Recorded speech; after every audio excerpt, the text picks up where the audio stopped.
Tony gets behind the bar and he's with his two guys. There's a scene there when Big Pussy says, "Don't shoot me in the face." He knows it's over. He knows he's going down. He said, "Don't shoot me in the face." He's standing there and all three of them pull out their guns. All three of them. They're all in on it. And boom, they open fire on him. Boom, boom, boom, boom, boom. They shoot him. They kill him. He's dead.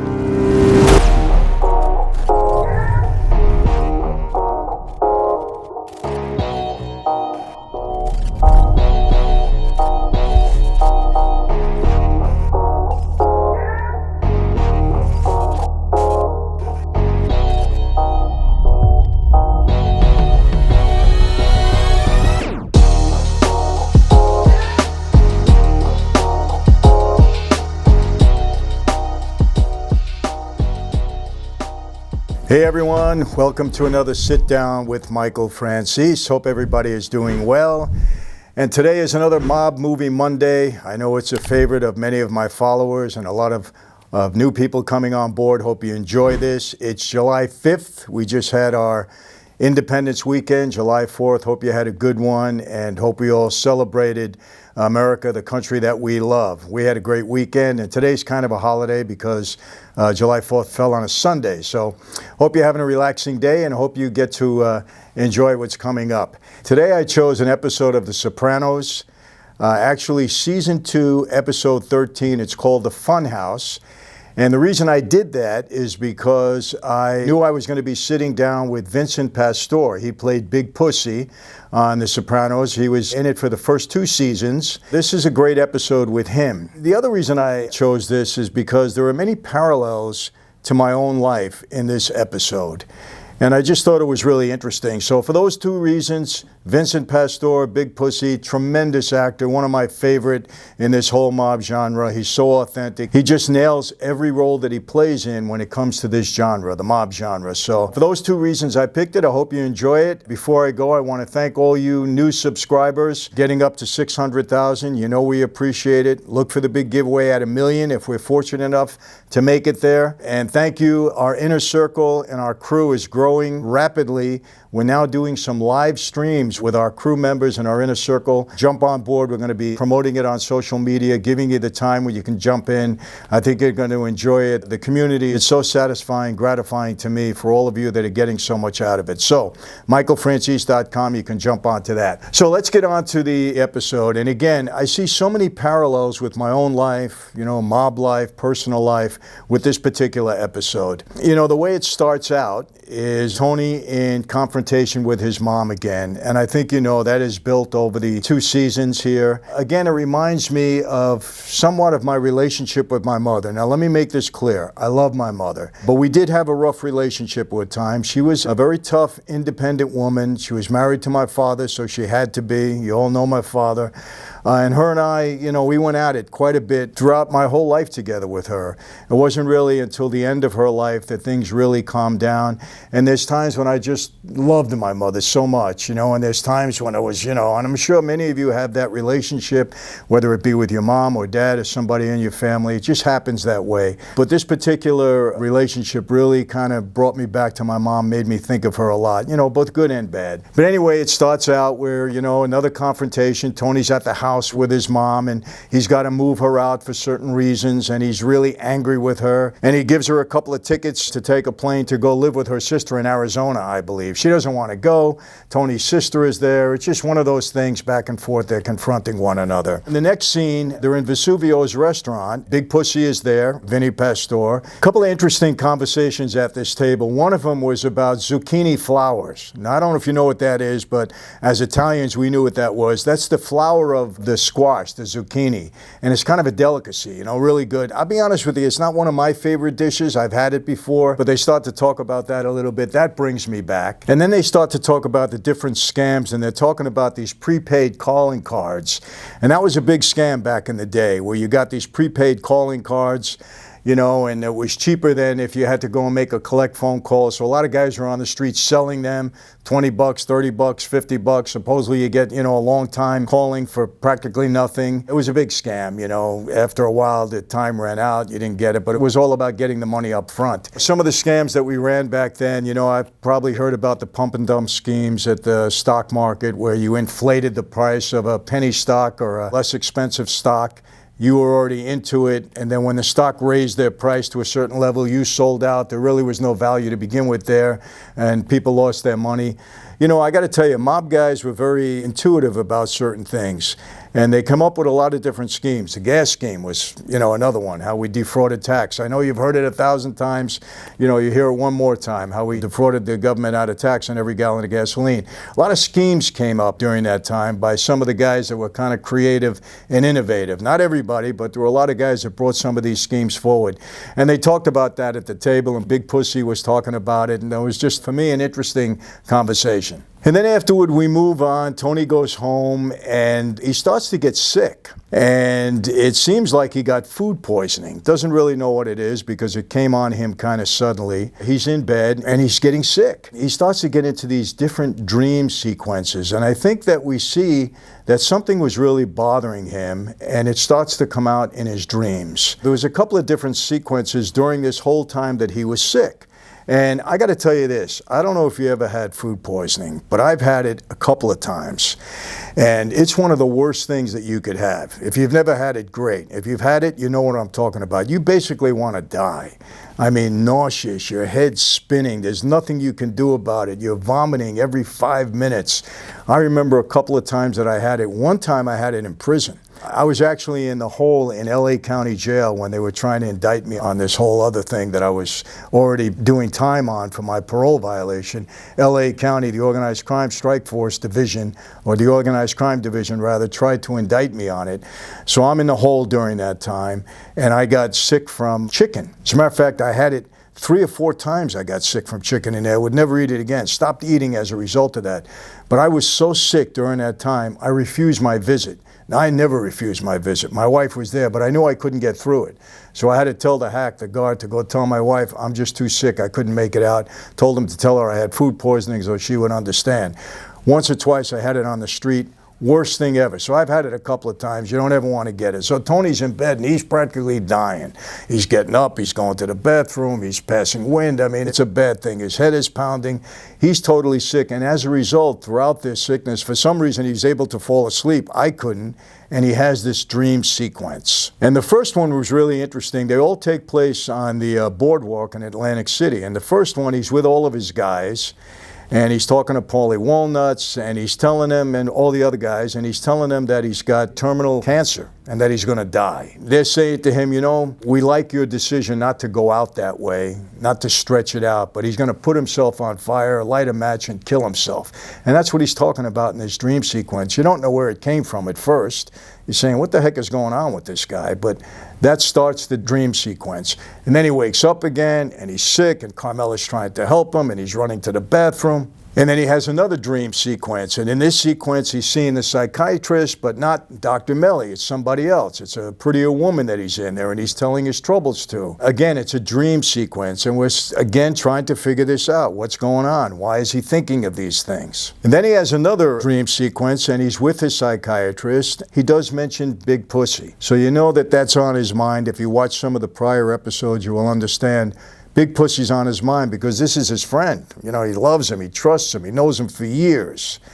And then, boom, he comes out of it, and he's sick again. During this last sequence, it gets crazy because he starts to get into it with Dr. Melly, and he actually has sex with her. He tells her he wanted to have sex with her. It's kind of crazy. Everything's happened to Tony. And I got to tell you, when you got this food poisoning, your mind goes crazy. So I can understand him thinking about all these things. Next sequence, he's on the boardwalk in Atlantic City, and he goes by this kiosk that's selling fish. It's a fish store. The fish starts talking to him, and the fish is actually Big Pussy. And Big Pussy starts to tell him basically that he's a government informant. And he tells him, Tony, you passed over me. I guess he was supposed to get a promotion. He didn't get. Tony passed over him. And he starts to tell him that he's been an informant. So now you kind of see where all of this is coming out. Maybe in his sickness, Tony started to think about it, who knows. But Tony gets so angry at some point that he pushes over the whole case of fish. It goes all over the floor, and that's it. Then he comes out of that sequence. It's one of the most shocking things in that life when you find out that somebody close to you has become an informant. I remember, when we found out about Greg Scarpa, who we had learned was an informant for over 20 years. I mean, everybody got nervous, obviously. I mean, I can't say I was close to Greg, but we were in the same crew. And we sat down, we were both Colombo guys, and we sat down many, many times together and had different discussions about different things. Greg could have got me in trouble, and so I was concerned when I found out about him becoming an informant. Another guy, Willie Boy Johnson, who was under Gotti, he was a Gotti guy. But Willie Boy and I were very close. I was actually shylocking money to him. I had money on the street with him. When I found out that he was an informant, I was concerned too, because these are things that can get you in trouble. And when you're around a guy and you find that out, you really take it to heart. So I can understand, especially in Tony's case, because not only did he find out Big Pussy was an informant, but they were very close friends. And this is dynamic information. It's heartbreaking in ways, and it's horrifying to find these things out. So I can kind of understand why he was going through this whole dream sequence, why all these things were bothering him. It was weighing on his mind. This is a tough thing to learn and to find out. So Tony finds this out after he gets better. He feels better. Normally that food poisoning lasts about 24 hours. It takes a while to get out of your system. So he feels better. We see him in his bedroom. He's getting dressed, and Carmela tells him, "Where are you going?" She had brought him some soup. "You can't leave now. You're sick." And he says, "No, I got to go." Because then you realize, again, this whole thing was on his mind, and now he has to deal with it. She's concerned because the next day was Meadows' graduation. She was graduating from high school, and so she wanted Tony to feel better. But he said, "No, I got to go," because he had to deal with this. So he gets in touch with Paulie Walnuts and the other guy, and they go to Pussy's house. And they meet him, and they tell him, "Come on, I want you to come with us. I'm going to go buy a boat, and I want you to come with us and help me pick out the boat." So Pussy doesn't expect anything at this, doesn't suspect anything at this point, and he gets dressed. And they're going. It was funny that Tony said, "I'm going to go buy a Sea Ray." You all know Frankie G. Frankie G passed away recently, but he was my good friend. He used to pick out all my boats. And he loved Sea Rays, and I had a couple of them throughout my time in that life. I had Sea Rays and I had a Trojan, my two favorite boats. My Trojan was in Florida. My Sea Rays were all in New York. And it was a great boat, by the way, great boat. So they're going to go down to the dock and they're going to take Pussy. Now, Pussy doesn't really suspect anything at that point, but obviously this is a problem. So now they get in the car and they go down to the dock, and Paulie Walnuts is waiting for them on the Sea Ray, on the boat. And they walk on, they get on, and boom, they head out to sea. People, I got to tell you, one of the most difficult things in that life, and I've said it many, many times, is when your best friend makes a mistake, he gets called into a room, he doesn't walk out again.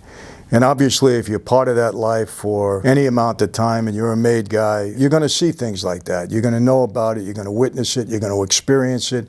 Some way, shape, or form, it's an experience that you're going to have. And again, I spent over 20 years in that life. I saw a lot of guys come and go. Some guys were close to me. Some guys not so close, but I still knew them. But during that period of time, a lot of guys came and went. And I've said this in the past and I'll say it again. If you're a made guy in that life and you die of old age and you die free, you've really accomplished something. And that's why I say this about my dad. He did spend 40 years in prison. Who knows, maybe that elongated his life because he wasn't around through a lot of times that could have been very detrimental to him. Who knows? My dad lived to 103. But I always say this, the last 50 years of his life, you wouldn't want it. I mean, it was just destruction in so many ways. Lost his whole family. He didn't die a happy guy, no doubt about it. He went through a lot of hardship through that time. One of the most difficult things in that life is losing somebody that was close to you. So they're heading out to sea, and Tony knows it at this point. He knows that he's an informant. He just doesn't know the extent of it. So they get way out to sea. Paulie Walnuts is there. The other soldier is there. And they go into the cabin, and they start to talk. At this point in time, Big Pussy is kind of, these are his friends. These are his people. He knows them. So he's feeling comfortable, but you could see that something was a little bit off. And by the way, Vincent Pastore, he did a wonderful job here. He really did. This was one of his best episodes, I believe, throughout his 2 seasons in that show. Tony finally sits him down and confronts him and wants to know how long he's been an informant. And initially he denies it. Vincent Pastore denies it, but Tony's not having it. and he looks at him and he says, basically, come clean. Big Pussy tells him, you know, it's been about 18 months, but he starts to cop out. He said, look, I didn't give him anything, nothing that can hurt anybody. I've been playing a game. Tony says, why? Why did you do this? Well, he says, look, they had me. I was pushing H, heroin. He said, they got me. I could have went down for 30 years, so I made a deal to cooperate. He said, but you don't realize how hard it was. I was jamming him. I wasn't giving him anything. He said, I didn't give him anything of substance, and he's really trying to cop out. Maybe it was true. You know, I don't know. In a scene prior to this that I neglected to say, Big Pussy was in the car with the agent. He handed over the tape recording that he had recorded when they were sitting down at dinner prior. The agent gave him money for it, so he was collecting money as a result too. You know, I have to say this. In my experience, throughout my time, most informants were getting paid. My own brother took the witness stand against my father. He was a government informant for quite some time. He was getting paid, got a significant amount of money for it, went into the witness protection program. They took care of him. And look, I want to make this clear. I've buried the axe with my brother. I still love my brother. I don't approve necessarily of what he did at that time, and I told you that. I understand my brother's plight. He grew up in some difficulty, he had a severe drug problem, and regardless, I've made amends with my brother, and I love him, and I forgave him. Some people will knock me for that. How can you forgive your brother for what he did for your father? That's my decision. And for those of you that don't like it, that's your prerogative not to like it. But I've made a decision to forgive my brother because I love him. He is my brother. Hey, look, I've done things in my life that I regret also. And that's just my feeling on it. But I've never seen an informant not do something to basically help himself, whether it be save himself for some prison time, to buy himself out of a problem that he got in. In my experience, that's why people do it. What could I say? I'm not knocking anybody that's been in that position out there now. I don't want to do that. I try not to make my life by knocking other people or make my way by knocking other people. But in my experience, the informants did it for personal gain. They had something to gain. They didn't want to go to jail for an extended period of time, whatever the reason might be. And again, I'm not going to comment on whether they were justified or not. That's not my business, and it's not my place to comment at this point in time. But he tried to get out of it, Big Pussy. Back and forth and this and that. And, you know, I think Paulie Walnut's very upset. He said, you were like a brother to me. They were all upset. Nobody likes this. Nobody likes to see it. But you know what? It's a product of that life. That's what that life is all about. You take an oath, you take omerta, and if you violate that oath in any way, if you become an informant, you know, you're going to pay for it with your life in most cases if you stay there. Unfortunately for Big Pussy, he got outed before he got out of the life. You know, he was working undercover. He was wiring himself up for 18 months. That's a long time. Who knows how much dirt he got on the crew. He still thinks he can talk his way out of it. You can see him trying to get his way out of it. But this whole scene was kind of tough for me because it just brings back things, you know, it brings back things. He gets up and you see Tony gets behind the bar and he's with his two guys. There's a scene there when Big Pussy says, don't shoot me in the face. He knows it's over. He knows he's going down. He said, don't shoot me in the face. He's standing there, and all three of them pull out their guns. All three of them. They're all in on it. And Big Pussy says, you know, can I sit down? Because he wasn't feeling too good. And you know, it's funny that in that scene, Vinny told me that he really didn't feel well. It wasn't part of the initial script, but he needed to sit down. And boom, they open fire on him. Boom, boom, boom, boom, boom. They shoot him. They kill him. He's dead. Tony says, wait him up. Get the chains around him. And you know, that really brought me back. You know, they're out in the middle of the sea there, and I'll never forget, you know, the only experience I had, you know, there is a saying, sleep with the fishes. You've seen it in The Godfather, a couple of other movies. But in this particular case, that's what this scene was about. But I'll never forget, I was probably 16, 17 years old. My father was on trial for murder. Ernie the Hawk Rapolo was the guy that got murdered. They brought him out into the ocean. They killed him out there. And they weighted down his body with chains and cinder blocks. Unfortunately, if you don't weight the body down, it fills with gas. And even though you got chains and cinder blocks, it'll rise up. You know, this is the water. It's not too hard to get things to become buoyant. That's what happened in this case. Ernie the Hawk's body, it washed up on the shore in Queens. My father was tried for his murder. He was acquitted in that case. But I'll never forget, I was in the courtroom that day, and they showed photos of Ernie's body, and they actually had a wheelbarrow, and they wheeled in the change in the cinder blocks. When I was watching this scene, I was thinking about it. You know, I was a kid then. It was kind of a gruesome sight, something that you want to see. It was my father on trial. You don't want to think of him that way. Like I said, he was acquitted in that case, and I believe he was innocent of that. He was supposed to have ordered the murder, but he was acquitted. But it brought back. So is that a method sometimes? Yeah, I guess. They weighted his body down and they wrapped him up in some black cloth and they threw him overboard, and that was it. And it was a tough scene, you know, again, because my experiences in life had brought me back a little bit, and I'm sure Tony was very upset about it, as were his two soldiers that knew Big Pussy so well. You know, in real life, Tony Sirico, who played Paulie Walnuts, and Vinny Pastore, they're good friends. You know, it was a good scene.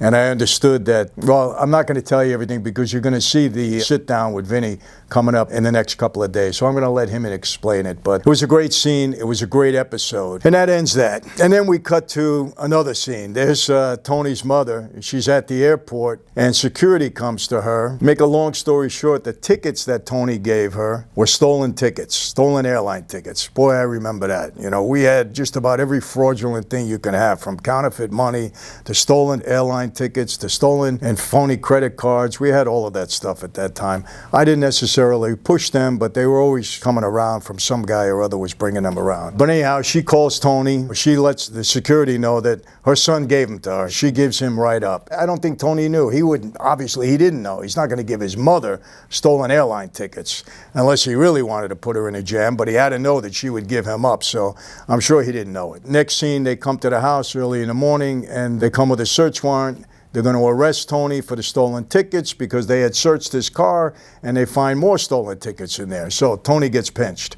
He gets led away. Meadow comes in with her friends just at that time. The next day is the graduation, and she watches her father being let out. He said, don't worry about it. I'll get out on bail in a short period of time. Today, with the laws in New York, he probably wouldn't even got, who knows, and he would have been out in 5 minutes. But Tony had to bail himself out. We see a scene with him coming out with his lawyer. So Tony does make it to the graduation. We see Meadow graduating. It was a nice day. They have a party afterwards.